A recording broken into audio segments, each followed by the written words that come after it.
رمزي: الأهلي مدين بالفضل لياسر إبراهيم، والزمالك خدع بالكونفدرالية. أشاد الإعلامي كريم رمزي بأداء ياسر إبراهيم مدافع الأهلي خلال مباراة سيراميكا كليوباترا بالأمس في الدوري المصري الممتاز وفوز الأحمر بهدف دون رد.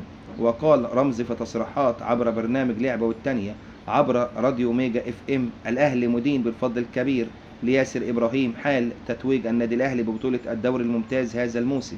كما تدرج رمزي للحديث عن مباراة الزمالك وبيراميدز والتي انتهت بفوز السماوي بهدف دون رد قائلا: بكل صراحة لم أشعر برغبة الزمالك أمام بيراميدز في المشاركة في دوري أبطال أفريقيا، ومفيش حاجة اسمها تفويت في الكرة، ومحدش يقدر يدخل في نية أحد.